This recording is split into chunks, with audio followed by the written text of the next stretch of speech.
وہ ٹھیک کہہ رہا تھا۔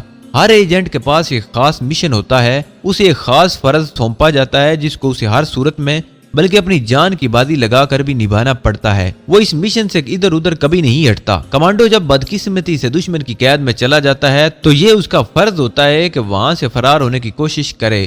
دوسرا کمانڈو اسے بچانے کے لیے خاص طور پر دشمن کے علاقے میں اپنی جان اور اپنے مشن کے آپریشن کو خطرے میں نہیں ڈال سکتا، لیکن میں اپنے ساتھی کمانڈو کو بھارتی قید سے نکالنے کا عہد کر چکا تھا۔ میں نے ماتا داس سے کہا، ٹھیک ہے، میں اس زمن میں تم سے کوئی مدد طلب نہیں کروں گا اور تمہیں اس میں ملوث بھی نہیں کروں گا، لیکن تمہیں اس سلسلے میں میری مدد کرنی ہوگی۔ وہ بولا، وہ کیا ہے؟ ماتا داس نے پوچھا۔ میں نے اسے بتایا، میں اپنے طور پر جموں میں کسی دوسری جگہ جا کر رہنا شروع کر دوں گا، لیکن جس CID والے ہندو ڈوگرا نے پہلے بھی میرا پیچھا کیا تھا اس سے مجھے خطرہ ہے کہ وہ مجھے پہچان لے گا اور مجھے گرفتار کرا دے گا۔ میں اس CID والے سے نجات حاصل کرنا چاہتا ہوں۔ ماتا داس خاموشی سے کچھ سوچنے لگا، پھر بولا، میں نے بھی اسے تمہارے پیچھے پیچھے یہاں آتے ایک بار دیکھا تھا۔ مجھ پر وہ اس لیے ہاتھ نہیں ڈال سکا کہ میں نے یہاں کے بڑے بڑے فوجی افسروں کو، ضعیف العقیدہ ہندو عورتوں کو اپنے دام میں پھنسا رکھا ہے۔ میں نے جلدی سے کہا کہ میں چاہتا ہوں کہ اب وہ اگر یہاں آئے تو تم اسے ختم کر دو۔ ماتا داس ایجنٹ ہاتھ ہلا کر بولا، یہ میرے مشن میں شامل نہیں، یہ کام تمہیں خود کرنا پڑے گا، اور وہ بھی یہاں سے کہیں دور جا کر۔ ہاں، تم یہاں رہ کر اس کا انتظار کر سکتے ہو سکتا ہے وہ ایک روز میں ادھر کا چکر لگائے، کبھی کبھی وہ میرے ڈیرے پر ماتھا ٹیکنے آ جاتا ہے، شاید جموں CID نے اسے میری نگرانی پر لگا رکھا ہے۔ یہ تجویز مجھے پسند آ گئی۔ ماتا داس بولا، لیکن شرط یہ ہے کہ تم دن بھر میرے جھونپڑے کے اندر ہی رہو گے، صرف رات کے اندھیرے میں ہی باہر نکل سکو گے، میں تو قید ہو کر رہ جاؤں گا۔ اس پر ماتا داس نے جھنجھلا کر کہا، کمانڈو کے ساتھ ایسا تو ہوتا ہے، میں بھی اپنے وطن پاک کے ایک اہم مشن پر عرصہ 5 برس سے یہاں دونی رمائے بیٹھا ہوں۔ میں تمہاری خاطر اپنے وطن کے مفادات کو خطرے میں نہیں ڈال سکتا۔ اگر تمہیں میری شرط منظور نہیں ہے تو یہاں سے چلے جاؤ اور پھر کبھی میرے جھونپڑے کا رخ نہ کرنا۔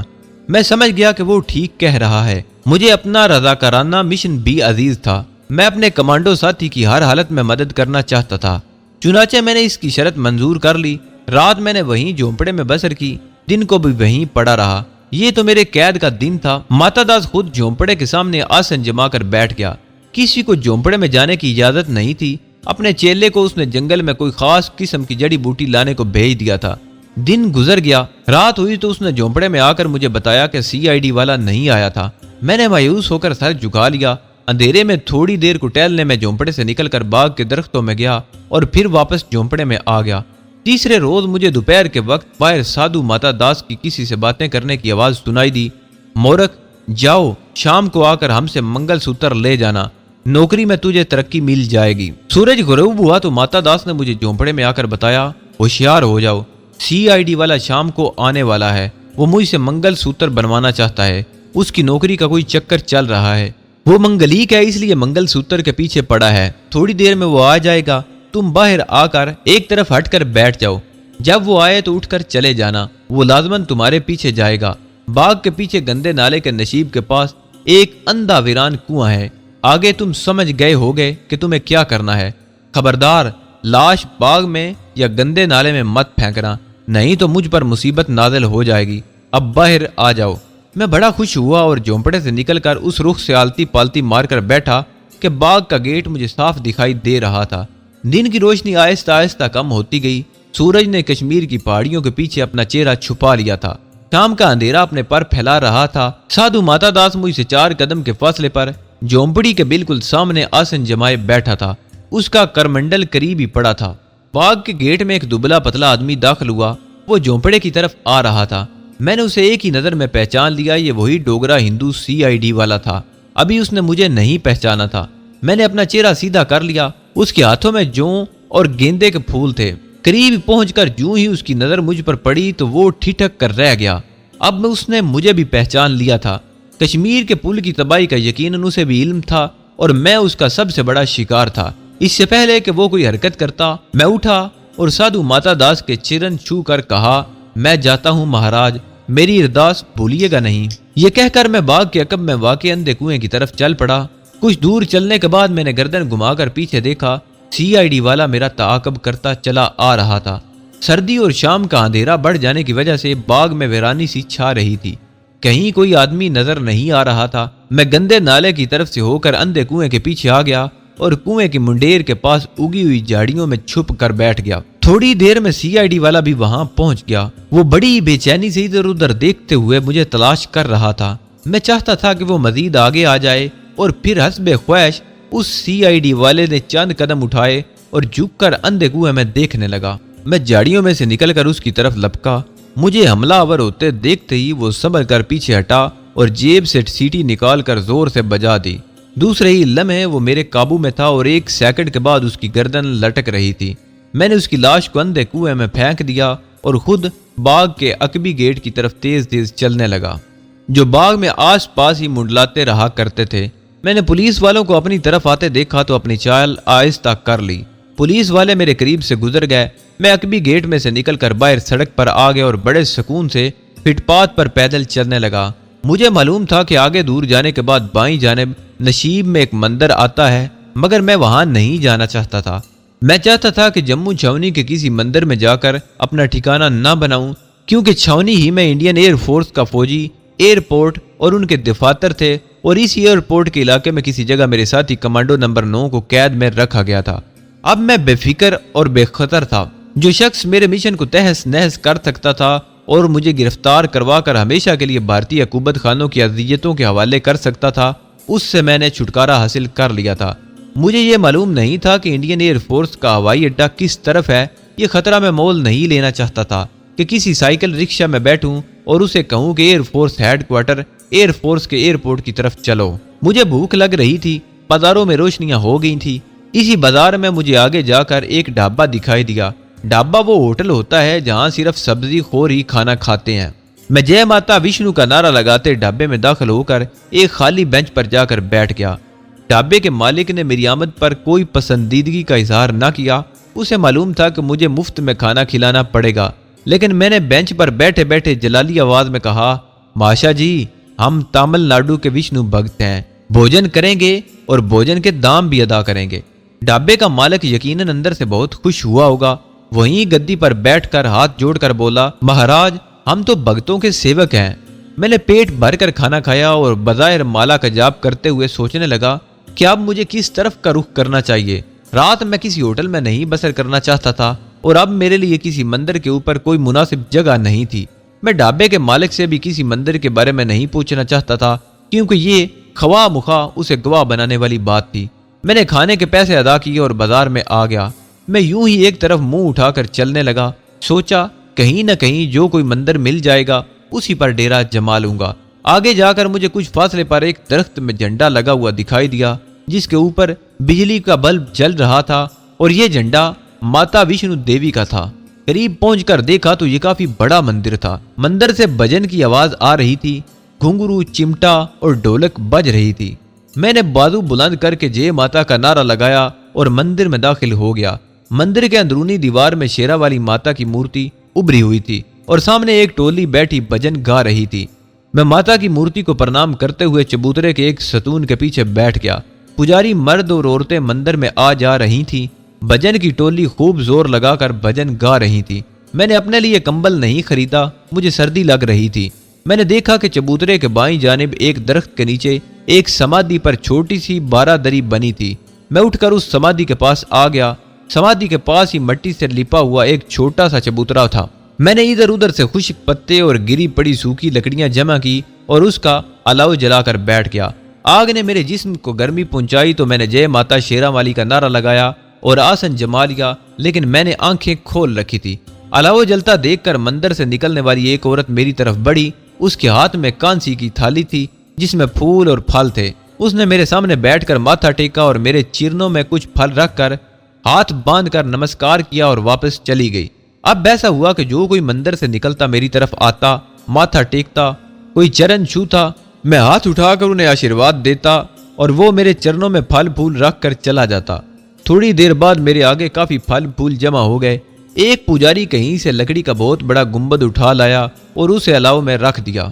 اب مجھے سردی محسوس نہیں ہو رہی تھی۔ میں کبھی کبھی بلند آواز میں سنسکرت کے اشلوک پڑھنے لگتا تھا، جس کا لوگوں پر خاطر خواہ اثر ہو رہا تھا۔ کچھ شردالو میرے الاؤ کے پاس ہی جم کر بیٹھ گئے تھے۔ رات آہستہ آہستہ گہری ہو رہی تھی۔ میرے عقیدت مندوں کو جب زیادہ سردی لگی تو مجھے پرنام کر کے ایک ایک کر کے چلے گئے۔ مندر سے بھی اب بھجن کی آواز نہیں آ رہی تھی۔ اکا دکا پجاری مندر میں داخل ہو کر ماتھا ٹیکتا اور واپس چلا جاتا۔ کچھ دیر بعد ان کا سلسلہ بھی بند ہو گیا۔ مندر پر گہری خاموشی چھا گئی، صرف سڑک پر ٹریفک کی آوازیں آ رہی تھی۔ میرا الاؤ جل رہا تھا۔ میں الاؤ کے پاس رات نہیں بسر کرنا چاہتا تھا۔ مندر سے ملحق کوٹریاں موجود تھیں۔ مندر کے پجاری کی اجازت اور اس کی مرضی سے میں کسی کوٹری میں ڈیرا جما سکتا تھا۔ میں پجاری کی طرف جانے ہی والا تھا کہ وہ مجھے مندر سے نکل کر چبوترے کے پاس آتا دکھائی دیا۔ وہ بھی میرے الاؤ کی طرف دیکھ رہا تھا۔ اس کو اس کے چیلوں نے اطلاع دی تھی کہ ایک بھگت باہر الاؤ جلا کر بیٹھا ہے اور لوگوں سے پھل پھول اور شردا وصول کر رہا ہے۔ یہ ایسی ہی بات تھی کہ جس طرح کوئی کراچی کی مین دکان میں کسی کپڑے کی دکان کے باہر اپنی کپڑے کی دکان لگا لے۔ وہ چبوترے کی سیڑھیاں اتر کر میری طرف آیا۔ وہ دھوتی کرتے میں تھا۔ الاؤ کی روشنی میں اس کے ماتھے کے چندرا تلک کی لکیریں چمک رہی تھی اور پیٹ کا گنبد باہر کو نکلا ہوا تھا۔ میں اس سے بگاڑنا نہیں چاہتا تھا، لیکن دب کر تعلقات پیدا کرنے میں بھی بہترین نہیں تھی۔ اس سے پہلے کہ پجاری کچھ کہے، میں نے بازو اٹھا کر ماتا شیراں والی کا جیکارا لگایا اور اکٹھے سنسکرت کے 3-4 اشلوک پڑھ ڈالے اور کہا، مہاراج ہم تامل ناڈو کے وشنو بھگت ہیں، اوپر کٹرا میں ماتا کے درشنوں کو آئے تھے۔ اب شہر کے ہر وشنو مندر میں ماتا کے چرنوں میں بیٹھ کر مہینہ بھر بھگتی کریں گے۔ پجاری کو میرا یہ پروگرام بھلا کیوں پسند آنے لگا، جبکہ وہ دیکھ رہا تھا کہ میرے آگے پھلوں اور پھولوں کا ڈھیر لگا ہے۔ ظاہر ہے میں نے نقدی بھی وصول کی ہوگی، حالانکہ ابھی تک کسی پجاری نے کوئی پیسہ نہیں چڑھایا تھا۔ پجاری ناک چڑھا کر بولا، مہاراج شوق سے بھگتی کریں ماتا کی، پرنتو اس کے لیے بڑے مندر کے پروہت سے اجازت لینی ہوگی۔ میں جانتا تھا کہ وہ جھوٹ بول رہا ہے اور مجھ سے سودا کرنا چاہتا ہے۔ میں نے جیب سے 50 روپے کا نوٹ نکال کر کہا، مہاراج ہم وشنو ماتا کے بھگت ہیں، ہمیں سنسار کے منہ مایا سے کوئی غرض نہیں۔ یہ 50 روپے اور پھل پھول ہمیں شردالو ارپن کر گئے ہیں، یہ آپ رکھ لیں۔ آگے سے جو بھی پھل پھول اور نقدی ہمیں وصول ہوگی ہم آپ کی جھولی میں ڈال دیا کریں گے، کیونکہ ہم سمجھتے ہیں کہ اس پر آپ کا ادھیکار ہے۔ پجاری 50 روپے کا نوٹ لے کر بے حد خوش ہوا اور میرے پاس بیٹھ کر ہاتھ جوڑتا ہوا بولا، مہاراج آپ تو بڑی کرنی والے بھگت لگتے ہیں کہ شردالو آپ کو اتنا کچھ دیے گئے، آپ جتنے روز جی چاہیں یہاں ماتا جی کی بھگتی کریں، میں بڑے پروز سے خود ہی نمٹ لوں گا، آپ نشچنت رہیں۔ 50 روپے کا نوٹ اس لالچی پجاری کو سیدھی راہ پر لے آیا تھا۔ اس نے مجھے ایک چھوٹی سی کوٹری بھی الاٹ کرنے کے ساتھ 2 کمبل بھی لا کر دے دیے۔ مجھے اور کیا چاہیے تھا؟ رات کے 11 بجے کے بعد کوٹری میں آ کر لیٹ گیا۔ صبح منہ اندھیرے مندر میں بجن کرتن کی تیز آوازوں نے جگا دیا۔ میں نے اٹھ کر ہاتھ منہ دھویا اور سمادھی کے چبوترے کے آگے الاؤ روشن کر دیا۔ پجاری نے اپنے چیلے کے ہاتھ میں میرے لیے چائے کا گلاس اور بند مکھن بھیج دیا۔ ناشتہ کرنے کے بعد میں الاؤ کے سامنے آ کر بیٹھ گیا۔ صبح کافی لوگ پوجا پاٹ کرنے آئے، جو کوئی آتا مجھے بھی ماتھا ٹیک کر پھل پھول اور پیسے ارپن کرتا۔ میں دیکھا کہ مندر میں آنے والوں میں زیادہ تعداد عورتوں کی تھی۔ مجھے ان عورتوں سے کوئی سروکار نہیں تھا، ویسے بھی یہ عورتیں نچلے طبقے کی عورتیں لگتی تھی۔ میرا اصل ٹارگٹ انڈین ایئر فورس کا علاقہ تھا، جہاں ونگ کمانڈر بھٹناگر رہتا تھا۔ ہو سکتا ہے وہ اپنی فیملی کے ساتھ رہتا ہو، لیکن ابھی تک میں نے کسی سے نہیں پوچھا تھا کہ ایئر فورس کا اڈا اور ان کے عملے کا رہائشی علاقہ کس طرف ہے۔ دوسرے روز رات کو پجاری میرے پاس آیا تو میں نے پھل پھول اور ریز گاری کی شکل میں وصول کیا ہوا سارا نذرانہ اس کی خدمت میں پیش کر دیا۔ وہ بہت خوش تھا، اس کی آمدنی میں اضافہ ہو گیا تھا۔ میں نے پجاری سے ادھر ادھر کی باتیں شروع کر دیں۔ ہر بار حرف مطلب زبان پر آتے آتے رہ جاتا۔ دل نہیں مانتا تھا کہ اس پجاری انڈین ایئر فورس بیس کے بارے میں پوچھوں۔ آخر میں نے یہی طے کیا کہ صبح شہر کی گشت پر نکلوں گا اور ایئر فورس کے رہائشی علاقے کے بارے میں خود ہی سراغ لگانے کی کوشش کروں گا۔ دوسرے روز میں نے پجاری سے کرمنڈل لیا اور اسے کہا کہ یہ ہمارے بھگتوں کی ریت ہے کہ ہفتے میں 2 بار وشنو ماتا کی دیکشا لینے لوگوں کے دروازوں پر جاتے ہیں۔ پجاری نے ہاتھ باندھ کر کہا، جیسی مہاراج کی اچھا۔ میں نے بھیک مانگنے والا کرمنڈل ہاتھ میں لے لیا اور شہر کے بازاروں کی طرف چل پڑا۔ دھوپ نکلی ہوئی تھی، بازاروں میں لوگ اپنے اپنے کام پر آ جا رہے تھے۔ ٹریفک کا ہلکا ہلکا شور بلند ہو رہا تھا۔ میں گنجان بازاروں سے نکل کر نسبتاً کھلی آبادی میں آیا تو ایک سائیکل رکشے والے کو روک کر کہا، بچہ ہمارا ایک شردالو ہوائی جہاز چلانے والی فوج میں ہے، کہتا تھا کہ جہاں فوج کے جہاز اترتے ہیں وہاں میرا گھر ہے، پرنتو ہم کو معلوم نہیں، کیا تم ہمیں وہاں لے جاؤ گے بچہ؟ ہم تمہیں 2 روپے دیں گے کرایہ، ہم وشنو ماتا کے بھگت ہیں، مفت سواری نہیں کرتے۔ سائیکل رکشہ والا ہاتھ باندھ کر بولا، مہاراج میں تو سیوک ہوں، چلیے آپ کو ایئر فورس کالونی لے چلتا ہوں، آپ کا داسی وہیں رہتا ہوگا۔ میں نے مزید تسلی کی خاطر سوال کیا، پرنتو فوج والوں کے جہاز وہیں اترتے ہیں نا؟ ہاں مہاراج، وہ ایئر فورس والوں کا اڈا ہے، ان کے بنگلے بھی وہیں ہیں۔ چل بچہ، بھگوان تیری رکشا کرے گا۔ سائیکل رکشہ مجھے لے کر ایک طرف روانہ ہو گیا۔ بہت جلد وہ شہر کی آبادی سے نکل کر پہاڑیوں کے درمیان پھیلے ہوئے ایک میدانی علاقے کی طرف چل پڑا۔ یہ ایک کشادہ پکی سڑک تھی۔ راستے میں ہمیں ایئر فورس کی گاڑیاں آتی جاتی ملی تو مجھے یقین ہو گیا کہ میں اپنے ٹارگٹ کی طرف ہی جا رہا ہوں۔ یہ سڑک غالباً ایئر فورس کے ہوائی اڈے کی طرف جا رہی تھی، کیونکہ آگے مجھے اونچے اونچے وائرلیس کے کھمبوں پر پھیلا ہوا تاروں کا جال نظر آنے لگا تھا۔ اس پکی سڑک پر کوئی 2-3 فرلانگ چلنے کے بعد بائیں جانب چھوٹے چھوٹے خوش نما مگر ایک جیسے بنگلوں کی قطاریں دکھائی دی۔ سائیکل رکشہ ان بنگلوں کی طرف مڑ گیا۔ میرے پوچھنے پر اس نے بتایا کہ یہی ایئر فورس کالونی ہے اور ہوائی فوج کے افسر ان بنگلوں میں ہی رہتے ہیں۔ ہری اوم بچہ، یہاں رک جا، ہم اپنے داس کے گھر تک پیدل جائیں گے۔ میں نے جیب سے 5 روپے کا نوٹ نکال کر رکشے والے کو دے دیا۔ وہ بہت مسرور ہوا اور ہاتھ جوڑ کر پرنام کرتا واپس چلا گیا۔ میں نے بنگلوں کی قطار کو غور سے دیکھا، ان میں سے کہیں کہیں سفیدے کے درخت سنہری دھوپ میں چمک رہے تھے۔ میں نے کرمنڈل والا ہاتھ بھیک لینے کے انداز میں اٹھایا اور دوسرے ہاتھ میں پکڑی مالا کے منکوں کو پھیرتے ہوئے ایئر فورس کے بنگلوں کی طرف چل پڑا۔ یہ چھوٹے چھوٹے بنگلے تھے اور ہر بنگلے کے سامنے چھوٹا سا باغیچہ تھا۔ گیٹ پر بنگلے میں رہنے والے کا نام اور رینک لکھا تھا۔ بنگلے آمنے سامنے بنے تھے، بیچ میں چھوٹی سی سڑک تھی۔ میں نے ایک سادھو کی طرح یہاں گھوم پھر کر جے ماتا وشنو کی آواز لگانی شروع کر دی۔ کچھ بنگلوں میں سے بوڑھی یا ادھیڑ عمر عورتوں نے نکل کر میرے کرمنڈل میں سوکھے چاول اور پیسے ڈالے۔